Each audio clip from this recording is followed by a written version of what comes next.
welcome to the Fruity Knitting Podcast. This is episode 36. I'm Andrew. And I'm Andrea. We're really happy to be here with you again today, and we've prepared a very Scottish-themed program for you. We're going to be interviewing the Edinburgh-based knitwear designer Ysolda Teague, who is a household name amongst many knitters. Our guest on Knitters of the World is Shona from Fife. Fife is an area that's really close to Edinburgh. New releases segment is also going to be featuring. Yep, I'm going to be showing you my completed two-colour brioche hat, and you'll be seeing my next very fancy brioche project coming up as part of the Fruity Brioche Cowl. Yes, Andrew is getting very adventurous. Very. And I'm going to be talking briefly about swapping between different knitting styles on your projects so that you can give your muscles a rest. And we also have a special announcement to make. Yep. Full contact details for all of our guests and full program notes are available at fruityknitting.com. So let's start off with bring and brag with you. With me. Yes. I have completed my two-colour brioche beanie. Here it is. The wool that I've used here is leftover wool from the Catherine Parr sweater by Alice Starmore, which Andrea knitted for our daughter Madeline earlier this year. It's a beautiful sweater. It uses the recommended Virtual Yarns Hebridean 3-ply, which is, I love the wool and the colours are great. So Madeline is scoring this beautiful two-colour brioche beanie to match her existing sweater. She's a very lucky girl getting that from her dad, I think. Yeah. The hat turned out really well. Andrea made up the pattern the way she does for me sometimes. It's appropriately called the Simple Brioche Beanie, a very unassuming name for an unassuming pattern, but It's very cool. I got through it really well. I think there was only one issue, and that was with the changing colours at the end of each round. Yes. That's something that we only discovered he was doing wrong halfway. Yes. So basically, if you're used to knitting intarsia and sometimes on ferrule, depending on the pattern, if you're changing colours, you want to make sure that you're wrapping one colour around the other so that you don't have a hole in your work. So for example, if you're knitting along in one colour, just say this colour here, and then you want to go into a different colour panel, you would put the yarn that you've just been working over the top of the yarn that you're about to use. You bring the new yarn up from underneath, and what happens is they just have a twist around each other, and that prevents any holes or gaps in the work. That's something you don't want to do in brioche. Yeah, and this is something that is just confusing. It's actually close to the issue that I had with getting around the corners of the magic loop, which I didn't do. That's something else to mention. I used the 40 centimetre needle on this, which I did find a bit awkward in that way, just to move around, but it did make things simpler that way. So I find it really confusing. You can see this picture here. If you look at the gold column there, which is actually the brioche pearl column, that's where I was changing colours, and down the bottom you can see it looks really messy. It looks like I did different things on each row actually somehow. I don't know.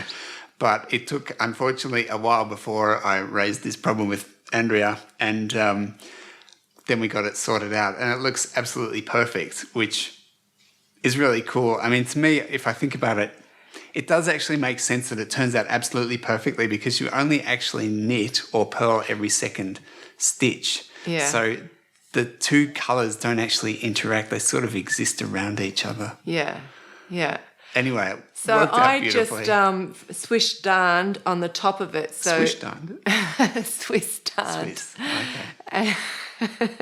I went swish. It was swished. And it was darned. Yeah. Okay, so the bottom of it's a little bit fatter, but it's still fine. Yeah. It's covered with the brim. Yeah. Yep. The other cool part about the hat for me, all these exciting things that happen, if you look at the crown, I'm really impressed. I mean, crowns of hats are always pretty amazing, but I love the way this came together in a sort of spiral. It's actually quite simple, and I got through this without any trouble. I did watch Andrea's tutorial, which went through it very clearly, and I had no trouble at all doing it. It's the brioche slanting decrease, yeah. Brioche right slanting decrease, that's right. With brioche is sort of by its nature a rib pattern. So you have your knit columns and your your purl columns, and it's kind of always like that. That does mean when you do a decrease, you have to decrease for 2 columns, so sort of 2 stitches, always a pair. But there's just the instructions for doing it. You follow a sequence, you can't put this one over and slip it across the knit wires and purl wires, and it all works out. And I think the result is really cool. Yeah. Yeah, so I've written up the pattern for it. This is it here in the single colour, and that's using Aran weight. That's Full & Vines yarn. And so it's exactly the same pattern, but because it's a thicker yarn, it's a more slouchier look. If I put it on, it's quite slouchy, which is a total different look. And then this one is how I prefer to have a beanie, because I only really wear hats when I'm out hiking. And this is really snugly warm over the ears. Yep. Yep, they're very cool. Yeah. And what's also great about the brioche is that it's reversible. So that's the inside of it there. You could wear it like that. But I actually prefer the right side because I like to have just the second colour as sort of a subtle hint, like a shadow going around. Yeah. So I've written the pattern up and I've done a 30-minute tutorial on it, and I've really gone methodically and slowly showing how to do all of the different stages of the hat. So if you're scared of brioche or you're inexperienced, you should find it very doable. So the pattern and the 30-minute tutorial will be available for our patrons as a special thank you for their support. Yep. The other thing that you've got in that tutorial is the German. We are in Germany, in case you don't know. And this is a German twisted cast on, which is a super stretchy cast on, which is really good because brioche is a super stretchy material. Yeah. So it sits really nicely. Yeah.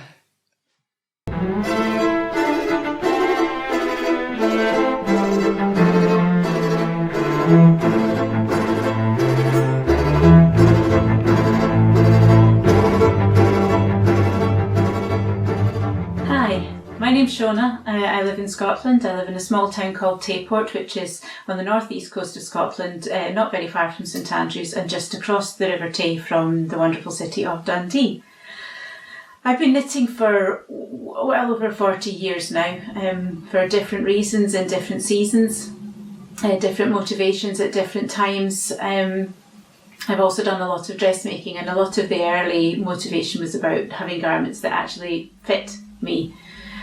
But more recently, it's been much more about the fabric that you're creating. Just being able to slowly create a fabric that you have some control over, the colour, the texture, whatever it is. I'm also learning to weave at the minute, which is all to do with that, just this creating of a fibre. But what I'm more passionate about now is the wool behind the fabric that I'm making. I love using wool. I have been listening to Louise Scully's Knit British podcasts for the last, couple of years now, and it's just fascinating trying to understand wool and the beauty of it, the magic of wool. This phenomenal fibre was created, and we are able to make garments with it. So I love the connection between my garment and the sheep, basically. So I'm going to sort of go through some of the garments that I've made recently, which will reflect that. And I start with my Borough, which is Gudrun Johnson designed this jumper. Not actually knit with British wool. This was wool I purchased in Copenhagen, so I did buy it locally. I walked into one of the many wool shops in Copenhagen, Ulstedet this one was, and asked if they had anything local. And the lady behind the counter pointed out this little bundle of natural shade wool that was kind of hiding behind the commercial brands. And basically the owner of the shop, her father-in-law, has his own flock of Gotland sheep nearby and some goats, and they make their own Gotland mohair mix. It's only 10% mohair. So I purchased 3 skeins in the natural grey shade and made Borough jumper. And I love wearing it. I wear this jumper an awful lot. It wears really, really well. The Gotland feels lovely. It feels like a kind of harsh silk. It's just beautiful to wear. But what I love better is that I have a story. I have a connection between the guy who raised these sheep, who got these sheep sheared and the wool spun, and I was able to purchase the wool to make a garment. This is one of my early forays into self-designing. an article of clothing. I'd made myself a couple of summer dresses a few years back. Was just getting a little frustrated that I could actually hardly ever wear them because the weather's not really warm enough very often to do that. So I wanted to knit myself a little yoked cardigan to go with them. The yoke style doesn't overly well suit me with my body shape, but I wanted to design something that would fit over the dresses nicely. I used this Baramu Titus here, which is a mixture of Wensleydale, Blueface Leicester and alpaca. It's beautifully soft and I just love this colour, rhubarb. I enjoyed trying to design the yoke. I decided I wasn't going to do the standard pattern in between with the trees. I was trying to try and do a swirl thing. It doesn't work as well in reality as it did on the chart, but I still love it because I came up with it, I designed it, and I was able to make it fit. I did an I-cord edge on the button band, so that they could, and use that for the buttonholes so that they could fully overlap and you would never get that gaping look there. I did short rows for bust adjustment, and I was able to do some adjusting at the back to make some fit, so that it fits on my sort of high waistline. And I really enjoy wearing this cardigan. I love the colour, and again, I love that it's British wool and that it fits. This is another of my recent knits and another favourite that I wear a lot. This is Hilary Grant's Locky sweater design from her Knitting from the North book. I've knitted it slightly random colours, but it's because I bought some wool in Copenhagen again, some more Danish wool, I think it's Scotland. And I picked up different colours because I couldn't decide. I'm trying to be more disciplined and not do that so much. I really need to just buy for an actual project. I love this pattern. I love the intricacy of the colour work here. Slightly random orange sleeves, but I do love them. The rib sleeves, they're great. They do fit really, really nicely. I made some modifications. I widened the neck a little bit. I put some extra stitches in for some bust adjustments, even though it's a boxy jumper. I like it to not be overly boxy. I'm using this pattern, the colour work pattern here, to make a cowl. I've got some North Ronaldsay wool here, plus some of the leftover Danish wool, and I'm knitting the cowl, but I'm doing it in double knitting so that it's going to be completely reversible. It's taking me a while. This is going to be a little bit done on holiday here, but I think this is going to be fun to knit and wear. This is one that I designed for myself. And it has a story. It was a concept I wanted to do. I love going up to the Isles. I love going to Shetland especially, and Orkney and a bit the Western Isles. And I wanted to knit a jumper that I wanted to call Tour of the Isles, to reflect different areas. So I designed this jumper. And what I've got here is I've got the yoke knitted in Shetland wool with the Shetland style, with the trees and the Fair Isle patterns, but I also put in the cables, which in Shetland they call the ropes, to take it down to the next section, which is knitted in a sort of fisherman's Gansey style, and this is knitted with North Ronaldsay wool, again bought in North Ronaldsay, and then it blends on down to the bottom part, which I've used some Hebridean wool. A friend's sister-in-law, Elisa's sister-in-law, has Croft 29, and they sell their wool online. I first bought it in my local yarn shop in Fluff in Dundee, and I wanted to knit that down. I've kind of got the waves, it's like a hat. I've got the waves of colour as it fades through the different natural shades, and then the edging at the bottom, which was knitted on sideways, and the bottom of the sleeves are finished with a little picot wedge, which I picked up from Hazel Tyndall's pattern in the Book of Hats by Kate Davies. I really enjoyed the story of this, and my highlight was wearing this at Edinburgh Yarn Festival, and Hazel Tyndall actually came over to say how much she liked the jumper. That really made my day, made my year actually. The final piece I'd like to share with you is a piece a tank top I knitted for my husband. I wanted to knit him something with in the Fair Isle tradition. The jumper I wanted to knit him would be inspired by one of our favourite places, which is in Shetland, on the island of Unst. There's a walk called, up at Hermaness. This incidentally is a map of Shetland, which has been made for me by the wonderful Jane Hunter, who features in the Inspired by Isla book by Kate Davies. We did an exchange. I knitted her the Oa hoodie in furs, squall and moonlight knit, and she made me this most amazing map of Shetland, which has Unst and our walk right up at the very top. Anyway, so this walk is called Hermanus, and it's got just the most amazing colours.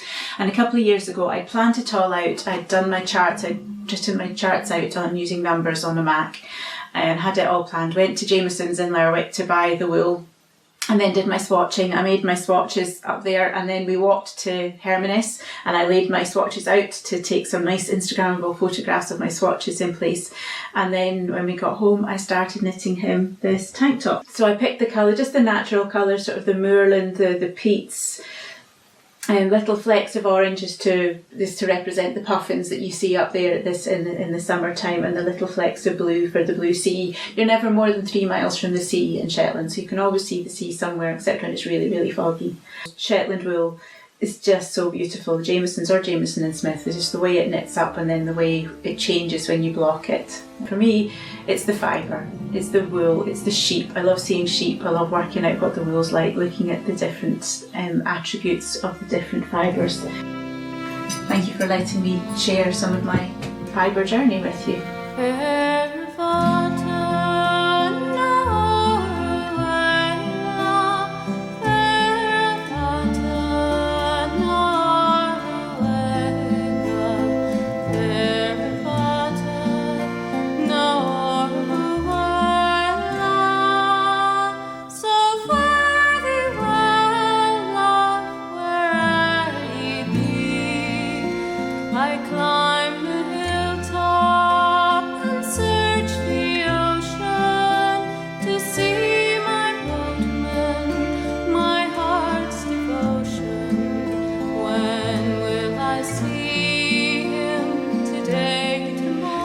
Shona, that was stunning footage right at the end when Shona's sitting right on top of the cliff and the seabirds are flying around her. And did you notice that right down below in the sea, there was a tiny little white fishing boat that you could see going out there? So that was amazing footage. Thanks so much for that. And I have to say that Shona was saying for one scary moment she thought that her yarn was going to fall over the cliff and unravel all the way down to the end of the cliff. That would have been pretty funny. That would have been hard to roll back up again, I reckon. Yeah. And when I was picturing that, I wondered whether the end of the yarn would get wet. Yeah. It's the perils of extreme knitting. Yeah, absolutely. So I thought Shona was such a friendly and natural. She came over so naturally in the footage, and I really enjoyed editing it. And when I was editing it, I actually thought I would love to be in her cosy looking house, sitting on the couch, perhaps eating some Scottish shortbread and sipping some tea, and just having such a good old natter, a good old chat together. Yeah, I can see that happening. Yeah. Shona is actually a dentist, and one of the things she does is every year, apparently, she makes a trip to the Peruvian Amazon jungle and provides, on a volunteer basis, gives dental services to the people living there, which sounds like an amazing thing to do to me. Absolutely. In several different ways. Great thing to do, obviously. So that's really fun. Shona's husband is also a dentist. He happens to be called Andrew, so Shona has her very own Andrew. She's lucky. She is a lucky woman. They both teach at the University of Dundee. They teach dentistry there. And they also like to travel, and they tell us that Shetland is their favourite destination for travelling. Yeah. So, which reminds us... Brings us onto our news, yes. We have decided to visit the Shetland Wool Week this year, which I am really excited about. We certainly have never been up that direction. We don't take big trips like that at all. Yeah. Getting to Shetland is... it's going to be interesting for us. We're flying to Aberdeen, and from Aberdeen we're taking the overnight ferry to Lerwick in Shetland. We've booked a cabin for 2. That's right. We've got a romantic evening there. I think we even booked the dinner on the ship. Did we? I think so. Oh, it's going to be so much fun. Yeah. It's going to be great. I'm really looking forward to it. Yeah.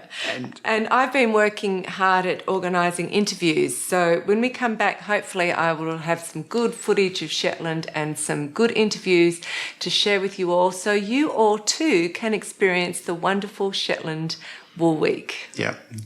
So I've been working on my Manzanita tea by Romy Hill, And this garment, you work from the top down. You start off with a provisional cast on, you can see in the cream, and then you work the lace section. And like I showed you in the last episode, I was experimenting with my stitch counts and what I wanted to do. In the end, I chose to work the lace section in the stitch count of the smaller size, which is size 31 inch.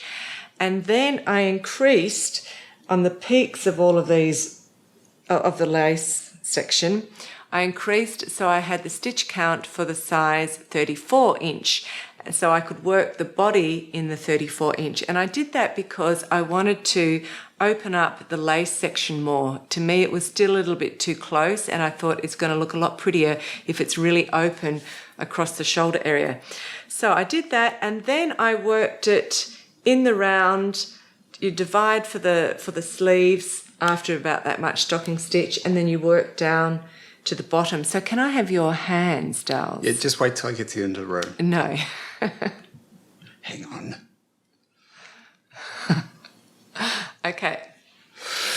Of course. So here we go. Take this out. This is in the fibre coat, yarn from the fibre coat. It's Road to China Light. It's a mixture of baby alpaca, wool, llama, camel, and silk.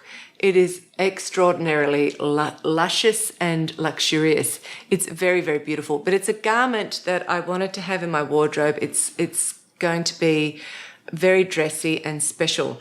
So coming down here, we've got some decreases and increases for the waist shaping. And then if you just hold it here for me and we lift it up, it's got a really lovely, simple finish on the hem that if you haven't done this before, it's very easy. It's the picot edging, and it's simply you do one row of knit two together yarn overs, and then if you just turn it up, you knit probably another 8 rows, and by the act of turning it up, you get this lovely crinkled effect. What do you call it?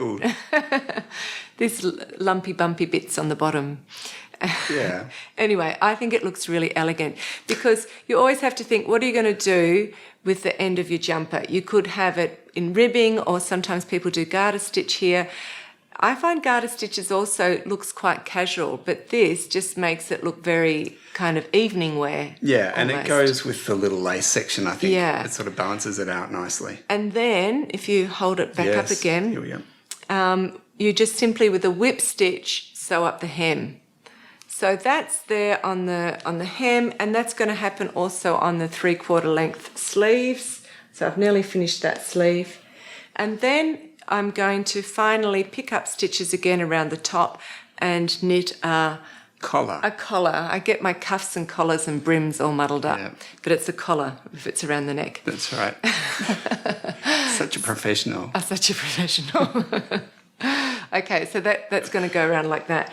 So it's a gorgeous design. I totally wanted to have it in my wardrobe, even though I find knitting stocking stitch in the round incredibly boring. But I picked it because it's a stunning, elegant design, and it was going to give me an opportunity to play around with different styles of knitting. So as a lot of you know, I had a long 3-month break from knitting because I had pains in my arms. And I'm slowly getting back into knitting again. And back in episode 31, we interviewed the physiotherapist Carson Demers, who's just recently published his book, Knitting Comfortably, The Ergonomics of Hand Knitting. So if you've been experiencing pain when you've been knitting, you really might want to check out that interview with him. And we've got a live event, just to remind our Shetland patrons, coming up on the 26th of August. So calling out to Shetland and Merino patrons, get in your questions so Carson has got a chance to look them over before the live event. And then there'll be an audio podcast of this event for the Merino patrons. So in the event, Carson talks about, in the interview, Carson talks about the pros and cons of the various different knitting techniques or knitting styles.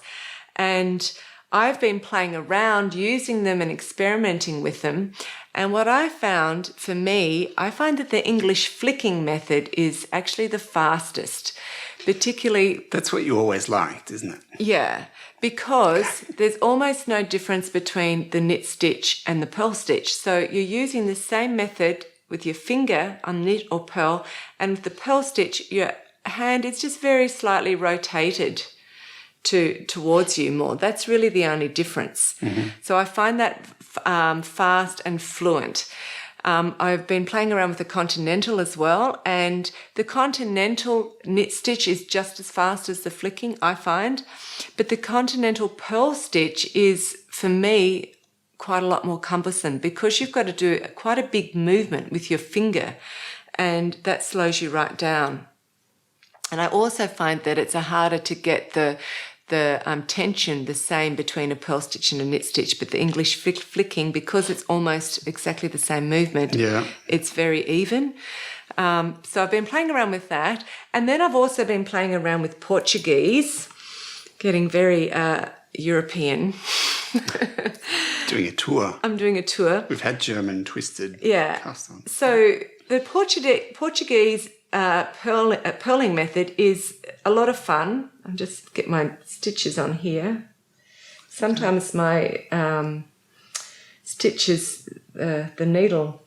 The needles come unscrewed. Yeah, that's annoying. Really annoying. So if you have a look at Portuguese, basically you can use a pin here and that puts tension on the yarn, or you can put it around your hand like this, your head, and this hand, the right hand, holds the needle, but it also puts tension on the yarn. And you're using your left thumb basically to flick the yarn around the needle. So that's a completely different muscle group. And so you can use that as relief. But so that's a lot of fun, and it's quick and fast on the Portuguese purl. Portuguese knit is a little bit more cumbersome because the way you have to use the right hand needle has to go in front of the in front and upwards. So I didn't find that so fast. But I think in the long run, it all depends on what kind of knitting you like to do. And for me, I like to do a lot of pattern knitting, which means that I need to be able to swap between knit and purl quickly and efficiently because I like to do it. And also, if I'm doing twisted stitches, you're moving around. You're not doing the same stitch or same motion all the time. Yeah. So it's kind of interesting. So I wanted to show you a little bit of what I've been doing, and it's pretty difficult for me here to show you. So I thought I'd do a very short close-up footage of some things that I've been playing around with, just in case you're interested, because I find it interesting to look at different people and how they knit. And also, I think I'm not conclusively saying any method is better. I think it really depends on the kind of knitting you like to do. But it's certainly great to be able to play around with all the different styles and to be able to do a few of them so that you can alternate and give your muscle groups a rest. Yeah. Yeah. So I hope this is interesting to you. I've been experimenting with holding the needles in different styles, even subtle changes, so that if you're doing a lot of knitting, you can just change muscle groups and it might ease things up a bit. So I thought I'd share some of that with you. So I'm just going to show you, first of all, the typical flicking method, which is an English style, and it's quite fast. And you're just basically moving this part, you put it off, and your thumb grabs the stitch that's just been worked, like that. And that can mean that you can get quite fast and it won't slip off. If I go slowly, it's just a very simple movement with my finger, like this. I'm sort of moving my left hand like a shuttle around like that, and then when I've done it, my thumb holds it in place.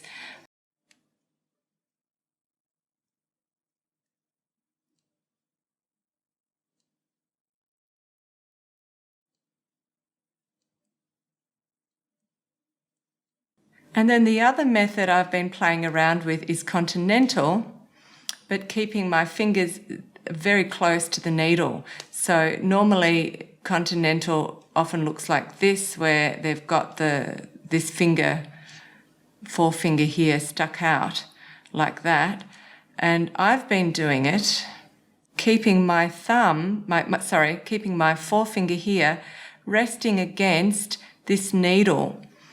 And then just like my thumb was holding the stitch in place on the flicking method, I use my forefinger here to hold the stitch in place after I've worked it. And if I just show you slowly what I'm doing, I just put my needle in here, grab it against my first finger here, pull it through, and then this finger comes and sits on top of it. And that gives me tension between the stitch and my yarn. So I'm just picking it against my forefinger there. You can see it goes quite fast, and I have just been playing around with this, so I'm sure with practice I could get a lot faster. I'm also helping it a little bit with the end of my forefinger on the left hand.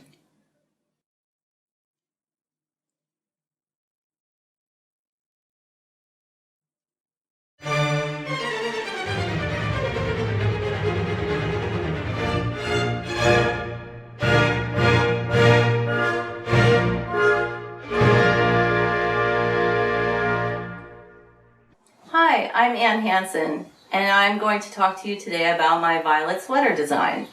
The inspiration for this design came from thinking about a type of vintage summer top that almost every girl or woman in my time had as a child growing up in the 60s and 70s.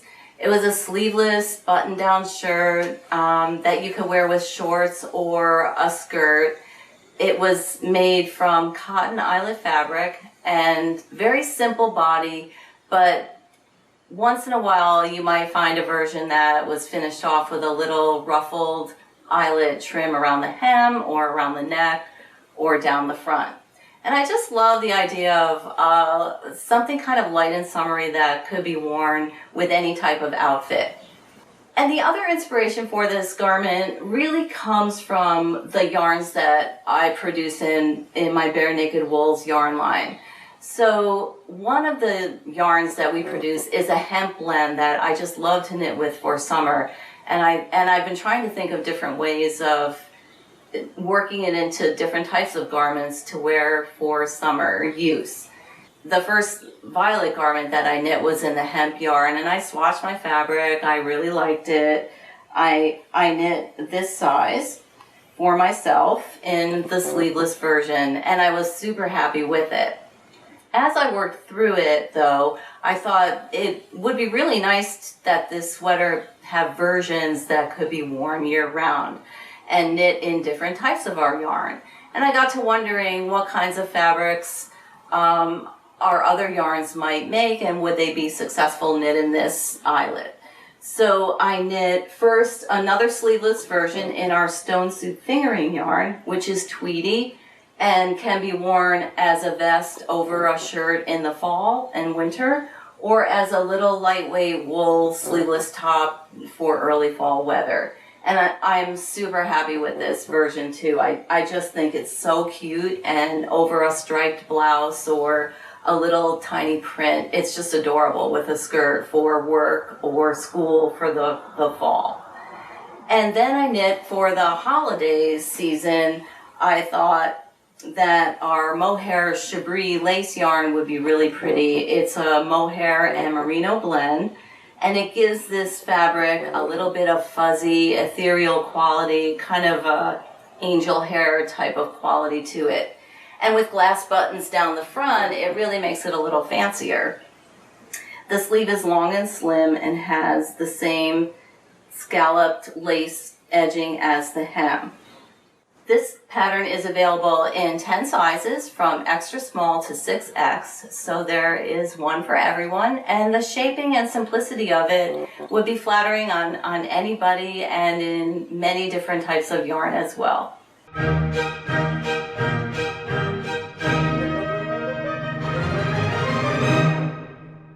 The violet top is a simple and very cute pattern. I love the inspiration from the 70s top that she took there. I remember wearing those tops. Really? Yeah, as a little girl. Yeah.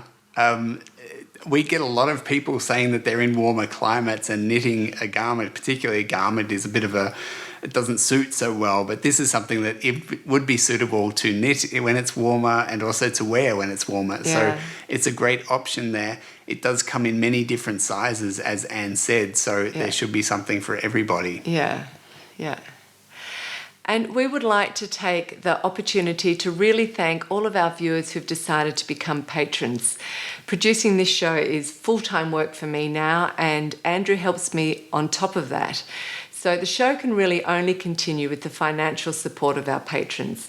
So if you find our show valuable and you enjoy watching it, please become a patron. You can do so for just the cost of a couple of coffees per month. Yep. Thank you. And now we're going to have a look at my latest brioche project. Yes. Brioche number 3. Yes. Andrea continues to be very ambitious with her apprenticeship of me and my progress through the projects.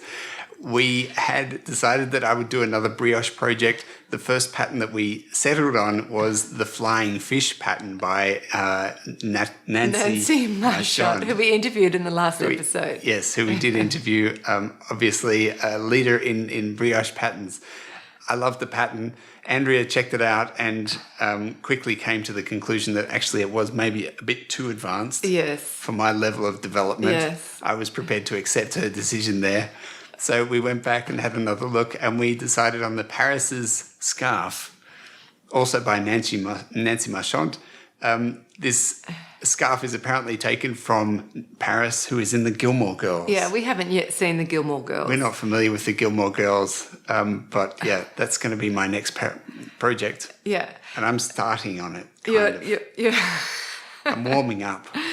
So it has been a lot of fun to throw Andrew in the deep end all the time and watch him swim, because you do it so well. A lot of fun for who, for both of us, because he does it so well. It's fun just to give him a new technique and see how he swims, because you don't sink. Yeah. You don't sink. No. I'm there to catch you. Yeah, well, I think that's actually key to the whole situation here. Yeah. Anyway, so the first one is a gorgeous design, but it was just slightly too ambitious, I think, for poor Andrew, because he doesn't sit down on the couch to knit till about 10 o'clock at night. Yeah. And, after a hard day's work, it just fries your brain a little bit, there's not much brain power left. So, but the one that he is going to do does involve, double knitting. So he is going to learn a new skill. You're going to learn, and I've never done double knitting actually myself, so I'll have to learn it very quickly before I teach The other important thing to mention here is this scarf is for Andrea. So let's talk about the colours. We're combining these two colours together, and I do realise it is quite a radical colour combination, but please don't... Blue and green should never be seen. That's my colour knowledge. Don't scream yuck at the screen, because I do have a fair bit of confidence that it's going to turn into a very sophisticated project, the colour combination together. Anyway, so I just want to give a quick thank you, shout out to Stephen, because Stephen, it was our guest on Knitters of the World in episode 7, Stephen Self, and we met him in Frankfurt and we went out and had a lovely lunch together, and he gave us this skein. Yep. So Stephen, we're putting your skein to good use. It has been waiting for a project. Yes, it's a beautiful merino and silk, hand dyed, so that's great, and we're accompanying it with the Fibre Company, their Meadow range, which is a combination of silk, wool, linen and llama. It's also a stunning, and I love the colour. And the colour is called alfalfa. Is it? Like Yes. alfalfa sprouts? Yep. Oh, how cool. Yep. Yeah. So that's Andrew's new project. He's just starting. He's only ever done brioche in the round, so he's just practising now a little bit of brioche back and forward before we start the pattern. Yep. Which is really weird. If you haven't ever done it, you really have to try it, even if you just do a little swatch, because you kind of go back to the beginning. You do one, it's like a typewriter. You go, and then you go chunk all the way back, and then you start again with the other colour. So yeah. But we're now up to our interview with Ysolda Teague. That's right. Ysolda Teague is, I think, a very interesting person. She was one of the first designers to come up with multiple sizes for her patterns, which sounds extraordinary now, but in the past, patterns were often published in only a very small range of sizes. One of Ysolda's very early books, which is called Little Red in the City, included sort of guidance for, in addition to having different sizes for the patterns, it also included instructions on how to modify patterns to fit more curvaceous shapes. Yeah. Which is a really great thing to have been part of. Yeah, she's very innovative, Ysolda, and she's very young because she started very young. Yes. She was still a little babe as a teenager when her first pattern was released. So this is a really great interview, and towards the end of it, she shows some of her latest designs, and one of them I have my eye on for you, this deep blue design. It's in Irish wool, and... Yes. And I think you're going to look stunning in it. I saw the mention of the Irish wool there. Yeah, so that's great. So enjoy the interview, and we're going to really look forward to seeing you again in 2 weeks. Yep. Thank you very much for being with us today. We will look forward to seeing you in 2 weeks' time. Bye. Bye.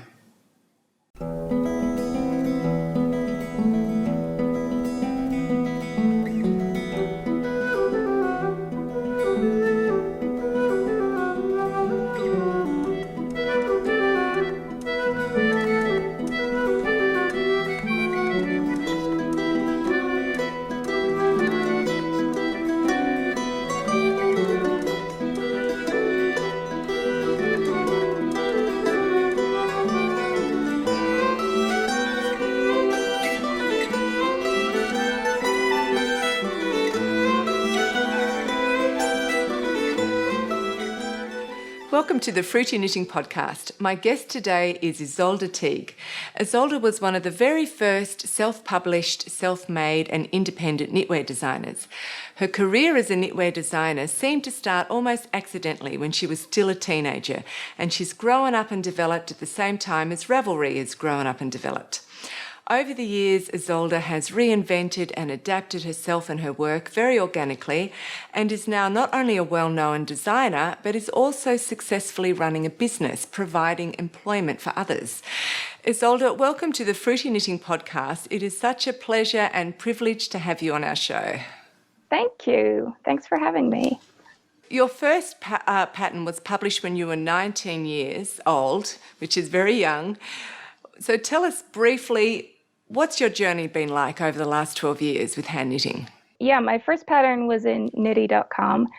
I think I was just 20 when it actually came out. And it was a lace cardigan, very vintage, and I had absolutely no business publishing a pattern. But I was 19, I was kind of ballsy. Knitty made it look like something anyone could do. They had a submissions page that seemed like really accessible. So I went for it, and I had no idea what I was doing. I made the cardigan from this yarn that I'd inherited from my grandfather. When his wife died, she passed away quite recently to this, so I'd found this yarn that I'd been dreaming of since I was about 7, that I knew was in my grandma's loft. And it was in black bin bags. It was mostly tiny scraps because my granddad generally knit fair isle. And there was just this one sweater quantity of yarn. And it didn't occur to me that it was a problem, that it was a vintage 3-ply. It was priced in shillings and pence. So I don't know if it was from the 50s, but no one who read knitty.com in 2005 was going to be able to buy this yarn. And didn't even cross my mind that was a problem. It was just, I didn't have any spare cash. I wasn't going to go buy a sweater's worth of yarn. So I knitted in that. I submitted it. I was kind of expecting a, like, that's very sweet, dear, but no. Response. And then they wanted to publish it. They put it on the cover. And suddenly I was a knitwear designer. And it wasn't something I was thinking of as a job at all at that point. I didn't really know that patterns were written by actual people. which sounds absurd now because I don't know what I was picturing. But I had no model for what that would look like as a career. I was studying English literature. I was actually very resistant to the idea of any kind of craft-related career, especially any kind of traditionally feminine craft-related career. At one point, I was going to go to war zones and make documentaries. But knitting was what I did when I was procrastinating. And I published this pattern. I was putting a few things on the internet on this was before Ravelry, but there was a forum called Craftster, if anyone remembers that. And I'd post pictures of what I made, and people wanted to make them too. And so I figured out how to write a knitting pattern, mostly by reading knitting patterns. I never really knit from patterns. I had one knitting book. This was my knitting book. It is the James Norbury Encyclopedia of Knitting. And it's an encyclopedia. It starts at the letter A. Cast on is like a quarter of the way through the book. But so it was a terrible book to learn to knit from, but it was an amazing book to learn to make my own stuff from, because absolutely nothing in it was my style. It was about 60 years out of date. But it had all these pages on how to just make different kinds of sweaters, and that you could just knit the shapes you wanted in whatever size you wanted, and you'd have a sweater. So it was this like strangely empowering, if challenging book. And so I made up my own stuff. I posted pictures online, and I learned to knit patterns, approaching them as kind of learning a language and learning a code. So I read a lot of patterns, and I started publishing them as PDFs kind of when I graduated from university. It wasn't the best time to graduate with a degree in an art subject. So I gave myself, I think, 3 months to make a living, or, at least minimum wage from selling patterns. And it took 6 weeks. And I thought I'd do this for a little while and then I'd get a real job. And here we are. I knew enough designers to know that traditional print publishing wasn't making anyone much money. And every book at that point seemed to have a yoga mat bag. And I wasn't interested in that. So I was like, I'm going to publish a book. And I knew nothing about it, but I figured it out pretty rapidly. And I published an absurd number of books in a short space of time. This is probably the one I'm still the most proud of, is Little Red in the City.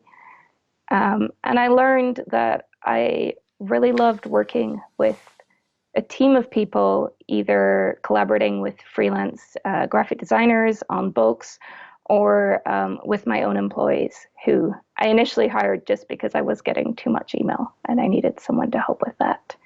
So I've kind of been looking for ways to build a business over the last few years that's sustainable and where I get to continue working with a team of people on different projects and not just designing patterns. So Ysolda, your design aesthetic has changed quite a lot over the last 12 years. So if I was to broadly describe it, you started off with inspiration from fairy tales and fantasy, and then you sort of moved more to feminine designs and vintage style designs. And perhaps you could even describe your most recent designs as modern and functional basics. So what drove those changes? And then tell us what's really exciting for you right now. And looking back over all of it, what do you see as your designing strengths? It's always kind of fascinating to hear how someone else sees your work. It's hard to get that much distance from it myself. In some ways, I can see, I think, more common threads than not. That I've always been really interested in the way that clothes are kind of a way of fulfilling a fantasy. It doesn't necessarily mean like cloaks and wings or whatever, but that part of the appeal of putting together outfits, and then more so when you're making your own clothes, is kind of fantasizing about how it's going to look, how maybe you're going to behave differently. Are you going to do different things in this different outfit? I don't know if everyone thinks about that as much as I do, but I love that aspect. So in some ways, I'm still driven to cast on new things, especially garments, just by what I'm really excited about wearing. And I am running a business, so sometimes, there are things I'd like to knit that no one else is ever going to knit. I was in the museum in Shetland recently, and there are these beautiful Fair garments at something like 16 stitches to the inch. And part of me was like, I should do that. That would be wonderful. It's beautiful. And no one's buying that pattern. I might. Yeah, so maybe when I retire, I'll work on those projects. So I think about what people are going to knit. Is it practical? I think in some ways going towards more maybe even minimalist designs is that somewhat ironically, when you make knitting your business, you have a lot less knitting time. So most of the knitting, unless I have a really sort of imposed deadline, usually an externally imposed deadline, most of my knitting happens on the bus, really late at night, when I'm talking to people. And all I ever really want to knit is stockinette sweater bodies in the round. So that's one thing driving more minimalist designs. And I think a lot of knitters are... Fatigue. Yeah, I think a lot of knitters are in that position too, though. That Yes, I can understand that. And I've heard that too, because it's your downtime. You just want to relax. The other aspect, I think, is just right now I think becoming more minimalist almost comes with experience and confidence. When I've taught sweater design, and someone always shows up with an incredible garment with cables and ferrule and lace, and it's beautiful, and it's impossible to grade into different sizes, and the pattern writing is going to be a nightmare. And for a long time, I liked to knit really plain sweaters, but I didn't want to publish patterns for them because I thought people would think that was kind of lazy, or there were other patterns for really simple garments. So some of that is just becoming confident in that myself, that I'm still bringing something unique to the table, even though, there are plenty of other stockinette pullovers out there. But in terms of common threads, I've always been interested in kind of knitterly details, especially constructions that you couldn't knit on a knitting machine, or that you don't usually see in ready to wear. And I like to use quite traditional stitch patterns in new ways, or maybe in ways that are even simplified. I like garments where there is just one detail. What would you say, looking back over everything, your designing strengths are? I think in terms of producing patterns, it's that I've always been focused on the knitter and the experience of the knitter. And so a lot of the decisions I make are based on whether something's going to be interesting to knit, and also whether something's going to work well in lots of different sizes. That's something that's been really important to me right from the beginning. I think partly because for the really boring reason that first sweater I did was for knitty.com, and they said they wanted lots of sizes. And although I fit into the kind of standard size range that was common at the time, which was usually 3 or 4 sizes, I knew lots of people who didn't. And it seemed insane that we were still publishing patterns with small, medium, large in so many places. And so when I wrote Little Red in the City, which is kind of a reference book on adapting patterns, and also has 7 sweater patterns that are modeled on both me and my friend Amanda, who's on the cover here. I kind of just did that because it seemed like a good idea, and it seemed like something people were looking for more information on than was out there at the time, about things like changing waist shaping or putting in short robust darts. So I wanted to share that information. But I I wasn't prepared for how passionate people would be about it. And we had all of the sweater samples in 3 sizes, and I take them to events.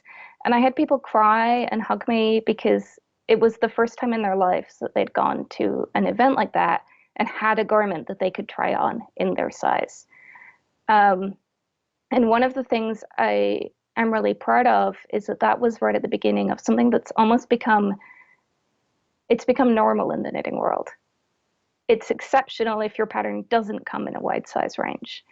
And it's become much more common to see designers publish patterns and show them on bodies that are not the kind of standard pattern size, which is about a 32, 34-inch bust. So I think that's really wonderful. I'm personally kind of trying to think of ways in which I can build on that in different ways to make the way that we show patterns more inclusive, whether that's in terms of the race of models, in terms of kind of gender presentation, and even thinking about, should knitting patterns for sweaters always be divided cleanly into men's sweaters and women's sweaters? And I think I've also been thinking about how knitters with disabilities can access patterns, maybe if there are sort of fitting challenges for any different kinds of bodies beyond just a sort of a wider size range of women. I don't have a lot of answers on that. So Ysolda, I want to quickly ask you about Edinburgh. Andrew and I went to Edinburgh for the first time earlier this year for the Edinburgh Yarn Festival, and we really loved the city. We thought it was very beautiful, and it's got a real character to it. And you've spent most of your life there, and I wanted to ask you, how does the climate and the culture affect you in your lifestyle and designing? So in a lot of ways, it's kind of a city of extremes that there are very long evenings in the summer, and it gets dark very, very early in the winter. The weather is dramatic and wild, and knitwear is almost always appropriate. So I think you see a lot of knitwear, you want to wear a lot of knitwear. And it's also, for a city that's pretty far from anywhere, it's kind of a cultural hub. There's a huge arts festival in the summer. I grew up used to seeing people in all kinds of outfits from all over the world. And I don't think that's not something that I'm conscious of really influencing my designs, but I think it does. I think it has to, that I do pull influences from a lot of different places, including sometimes the kind of local architecture, which can be really beautiful. And I also want to talk about collaboration, because you've been working with other makers and yarn producers. So what's the role of collaboration now in your business? And why did you decide that you wanted to create your own yarn and launch your own yarn, which you've called Blend Number One? Yes, so collaboration is something that has been really important to me kind of from the beginning, but it's become a much bigger part of my business as we kind of move into selling more yarn and books by other people. In the Rhinebeck sweater, which you might have seen, I worked with other designers, and that's something I would love to do again. I don't know when I'm gonna have time for another project like that, but it was really interesting as a designer to be in a different role and to be working with other people's creative ideas and voices. It's kind of humbling how important it can be to, especially a small yarn company, to have their profile kind of elevated. And so part of it is just using my voice and my audience to kind of highlight things other people are doing that are really interesting. But it's also, from a practical point of view, I have 4 employees, and it's really hard to make a living only selling knitting patterns. So the yarn sales are part of that. I have a club that we're in our 3rd year now, where I work with small dyers, or reasonably large dyers actually, but independent dyers and yarn producers to either custom spin or custom dye yarns. that I then design a pattern to go with. And blend number one was spun by John Arbin, who we'd been working with on those kind of small scale yarns for the club. And I wanted to do kind of a series of limited edition small batch yarns with a little amount of pattern support. I love the yarn. It's beautiful. We produced it most of last year. We did 4 batches and 4 kind of releases throughout the year. And it's gone. And people write me and they're sad. And I'm really happy that people love the yarn as much as I do. But it was only intended to be limited edition. And I really want to move on to some other yarns, which I can't really tell you much about, unfortunately, but which I'm really, really excited for. You've got quite a great collection of knitting textbooks on in your shop or business. Mm-hmm. How did that come about? Because they're really good resources. So way back when I was kind of starting to design, I was so hungry for information. And I was like trawling the internet and these kind of old forums and email lists for references to books or articles and about design especially, and there just wasn't very much out there. I managed to track down some stitch dictionaries. I found some reference to Barbara Walker, and then I found like an old library copy. But it was really hard to find information, and I love the internet. I love tutorials. I love how much people are using video now. But I still really love learning from books.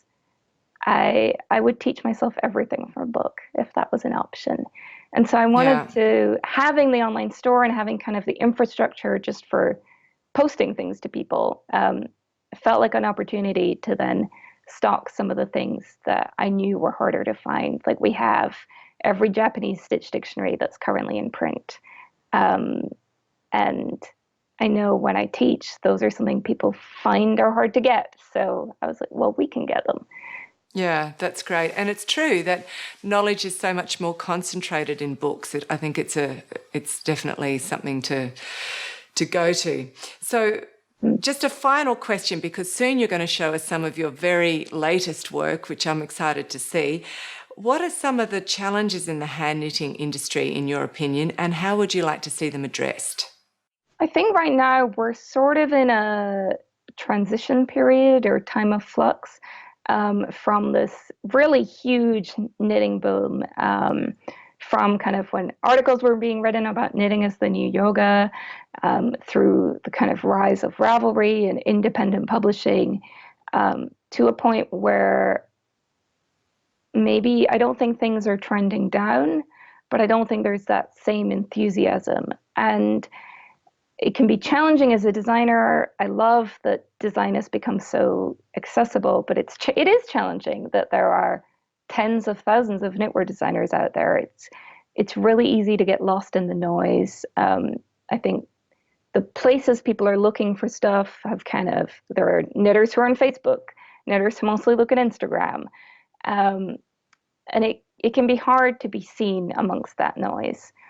But at the same time, I'm kind of excited that I'm starting to hear a lot more conversations about sustainability, and sustainability in terms of how yarn is produced, but also in terms of how, as knitters, we make decisions about what we're going to knit. Is it a garment we're going to wear for a long time? And part of that is then yarn choice. And I'm seeing knitters become a lot more interested over the last few years in where their yarn is coming from, and sort of interest in things like specific breed yarns or maybe local yarns that are local to them. But also now I'm seeing more people being interested in yarns that are going to last for a long time, that aren't necessarily super exciting in the skein, but that are going to have that durability and mean you can knit a garment that you might pass down to your grandchildren, or at least be knitting still be wearing in 2 years. And so I'm excited about that. And I'm also excited about trying that then leading to more sustainable businesses and a more sustainable industry in which we have a lot of really passionate knitters, but we also have a lot of people who maybe are just picking up the needles, or there's someone who likes to make clothes and that means they'll knit a sweater and maybe a hat every year. I think there's room for all of those knitters. And yeah, I'm excited to see where we're going. Yeah, okay. Good. So let's have a look now at your latest designs. I'm very intrigued to see what's exciting you now. So this is my Cruden vest pattern, which sort of felt like coming full circle as a designer. When I was a very small child, my mother's father knit me a lot of cardigans and jumpers with quite traditional ferrule patterns on them. And so those were something that were very close to my heart, but it took me a long time to kind of, as a knitter, want to knit something that I'd kind of grown up with in that way. But I'd been to Shetland a few times, and every time I was there, I would come home with like a whole collection of new ferrule vests. So I really wanted to design one. So this is the first one I designed. And I love putting together different color palettes for these. I think we have 3 different samples now, and I also did a lot of different swatches. And it's a really simple ferrule pattern. It's actually simpler than a lot of the ones you see now in Shetland, where they might have several different stitch patterns running all the way up. Some of them, the stitch pattern never repeats. But I'm kind of drawn towards things that aren't too visually busy. And so I like that. I love the element of repetition in this, that it is just one little puree pattern and then one bigger pattern. And it is knit in the traditional way with steeks, which are not scary. Whiskey helps. And it's knit completely in the round. And I love knitting these vests, partly because I hate knitting sleeves. And clearly I love wearing them too. And they're such a great garment to wear in between seasons. Yes, which in Edinburgh we only have in between seasons. Yeah. We don't really have winter or summer. It doesn't really snow. It doesn't get very hot. It's always changeable. It's basically spring or autumn the whole time. So vests are really practical. And I love them as a cyclist because they keep you warm where you need to keep warm without overheating or being restrictive. So I wanted to show you this little sweater, which is Wee Carson from a sort of small baby collection I did. Partly because it's a yarn, the green was a yarn that came from that initial stash I inherited from my grandfather. And because Jameson and Smith are wonderful and have been around for a long time, it is actually still available. It's on their shade card. You can purchase it. And I paired it with these other colors of theirs in kind of a pretty wild palette that I really enjoy.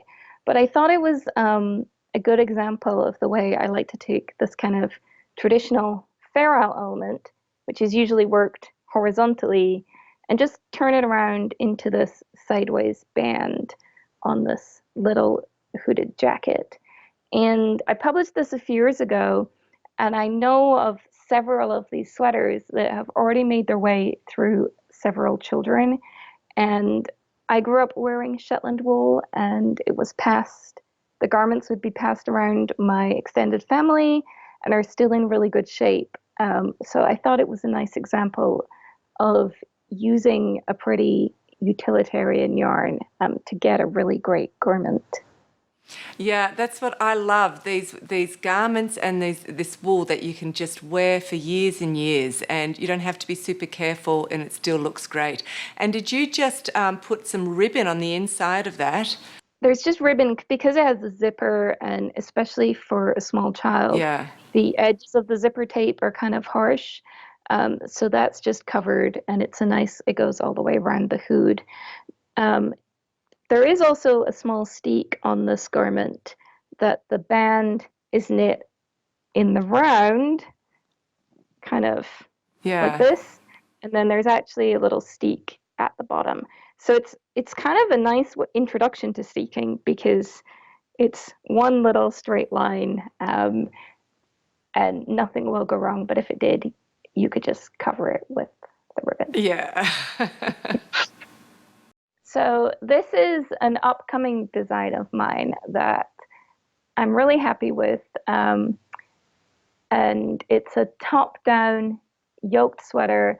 The yoke is kind of mostly inspired by Icelandic yokes, but it's at a much finer gauge than most of them are, which is really exciting from a design point of view, because if you use a finer gauge, you have more stitches, and therefore you have a bigger canvas, especially when I design things that work in lots of sizes. I don't usually do things with like a very big stitch pattern repeat because they're really hard to grade. So that's exciting from my point of view. And it's got some fun little tricks. Like you'll notice these kind of feathery shapes are quite far apart. Instead of having a really big float, there's this fun little trick that's basically double knitting that completely hides. It's a way to catch that long float in a way that totally hides it. So I like being able to do those kind of squeeze in those techniques that in the end, it's totally hidden that you did that, but it gives a much nicer result. And it's Yeah, I've seen that. Just sorry to interrupt you. I've seen that. And on the back, it looks a little bit like a ladder of knit stitches. does. Is that right? Yeah, exactly. Yeah. So I don't Fantastic. see this, but maybe I can send you a close-up. Yeah. I've seen it done to put like really big motifs on maybe a hat or something, which is kind of a showier way to use it. But yeah, I had this thing I really wanted to knit, and it didn't look as good when I tried like a smaller motif in the kind of greenish yellow. And the yarn I'm also really excited about. It's very unique. It's an Irish wool made by a friend of mine who you might know as S-Twist yarns. But this is a new yarn that he's doing, and we're going to sell it on my online store. So there's your awful plug. But the thing that's really exciting to me is that he dyes light and dark gray, naturally light and dark gray yarns with the same shades of dye to get this like really rich depth of color and a kind of palette that works really tonally. So this one, which is this amazing bright green yellow, is yellow dye on a light gray yarn. And it's super crunchy. It's a single ply. In the skein, it looks kind of crunchy and curly, but it makes this amazing, really light, really warm fabric. And I'm very excited to see more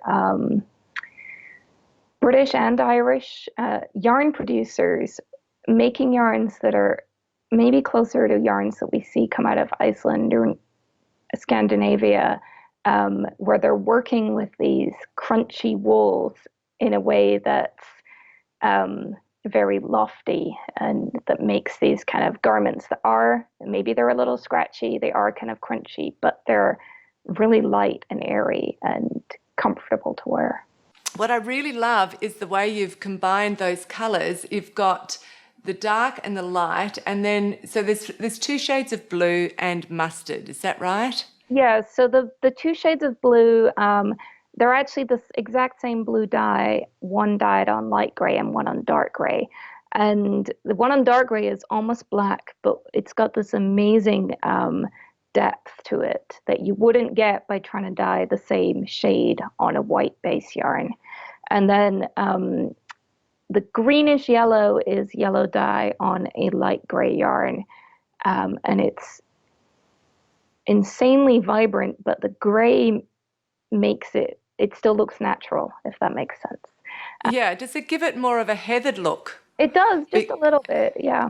So the last sweater I wanted to show you doesn't really look much at all, but it is, if you have been reading my blog or following my Instagram for a long time, you might recognize this sweater. It's the third version of it, It has this kind of chevron pattern on the sleeves, and it's the third version because sometimes it takes that long to get something.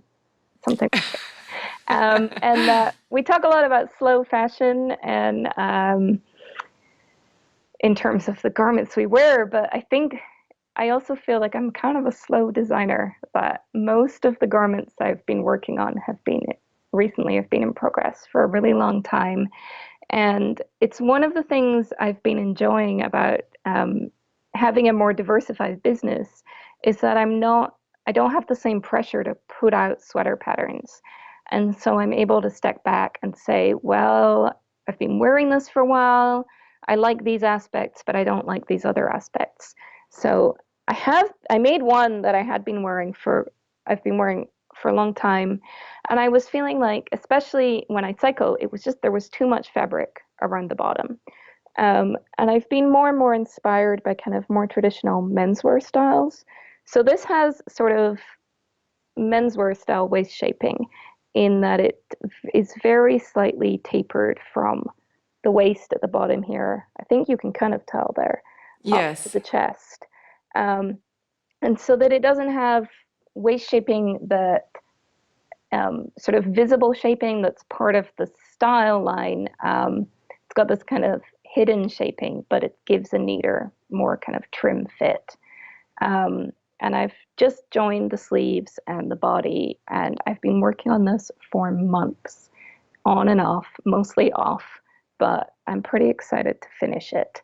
And it's got this kind of easy but fun to work kind of raglan saddle shoulder combination that I think's really flattering to a lot of different body types. And that is one of those constructions. It's sort of inspired by Elizabeth Zimmerman, and it's one of those constructions that's really fun to form on the needles, that you can see everything forming a three-dimensional shape.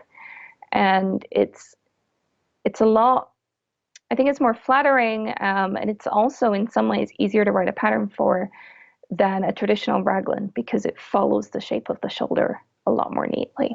So what you were saying before is that you really get to try out your designs before they even go out into the public, which sounds really cool. It means you get to knit it, wear it, test out its functionality, make adjustments, redo it, and then finally it comes out. Is that kind of right? Sometimes things just work really well the first time, Yeah. and that's a much more efficient way to design.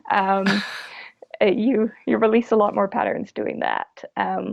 The knitter on the other end will be very grateful to know that you've solved every possible problem. Oh, I'm sure there'll be something that I haven't.